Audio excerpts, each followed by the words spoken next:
this video, gusto kong i-share sa inyo itong naging journey ko sa maternity benefit last September 2023.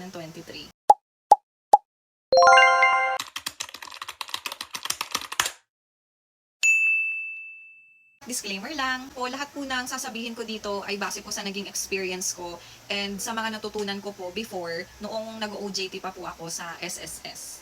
Ito yung naging timeline ko sa maternity notification or MAT-1. Ang una kong ginawa dyan, nung nalaman ko nga ang estimated delivery date ko or EDD, tsanay ko muna sa SSS website kung mayroon ba akong naging contribution na pasok sa qualifying period. And pagtingin ko nga mga mi, wala. Nag-research ako kung possible pa bang makahabol. And ayun, nakahabol po ako sa paghulog. Kaya meron akong naging 6 monthly contribution. Napasok po sa qualifying period. Nalaman ko nga na pwede pa akong humabol. Nagpunta po agad ako sa branch para doon na ako magbayad. Noong January 23, 2023. And then, nag-submit ako ng MAT-1 noong January 27.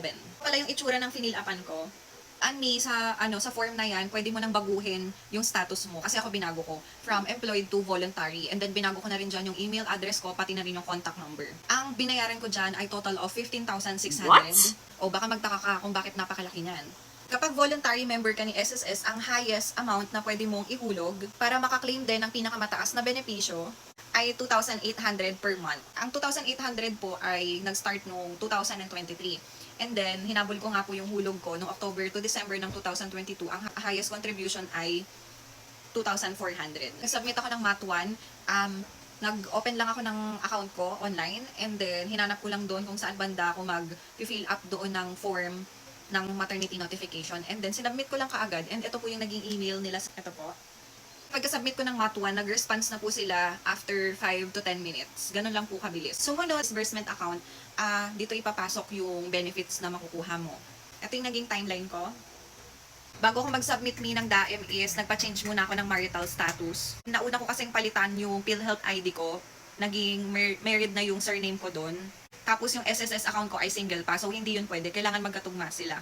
Nag-decide ako na sa account na lang ipasok yung makukuha kong benefits. And naalala ko rin pala bigla na yung surname ko doon is hindi pa married. Kaya ang ginawa ko, gumawa ko ng panibagong account.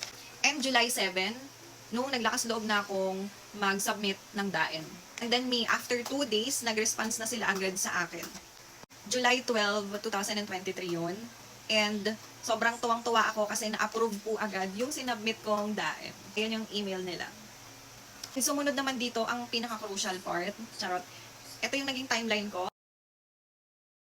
sa maternity reimbursement, MAT-2. Katapos kong mga kahit masakit pa yung tahi ko at groggy pa ako dahil na-CS ako ulit sa second born ko, sinabi ko talaga sa husband ko na kailangan i-double check niya lahat ng requirements at lahat ng maiuuwi naming documents.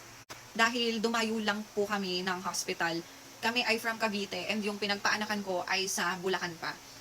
Grabe yung package nila ng CS. Napakamura. All in po, binayaran ko ay 36,100 lang. As in, kasama na po lahat doon. Kung ikukumpara ko po doon sa naging bayad ko before, sa firstborn ko, umabot kami ng halos 200,000. Sobrang babait po ng staff doon and napakagaling po ng doktor na magpapaanak sa'yo. Sumunod po ay naghintay kami ng 11 to 15 days. Nakauwi na po kami nito bago namin makuha yung documents. Yung nilalaman po na requirements po ni SSS, which is yung certified true copy ng birth cert ni baby, plus yung receipt po, na nagaling din po sa munisipyo. At maya-maya, pinicturean ko na kaagad, nag-submit agad ako ng MAT-2, ganun kabilis. Ang date pala nito ay September 13. And then, nung hapon ayaw pa nga, nag-error pa. Akala ko may mali sa ginawa ko sa requirements. Yun pala, dahil na po yun sa system daw nila. Kaya nung nag-research ako, ang sabi doon, nag-error pala talaga siya kapag working hours pa ni SSS. Kaya tinry ko ng 6 to 7 p.m. Ayun din po kasi yung sabi ng iba. And then, naging okay siya. Nag-response na sila sa akin after 7 days.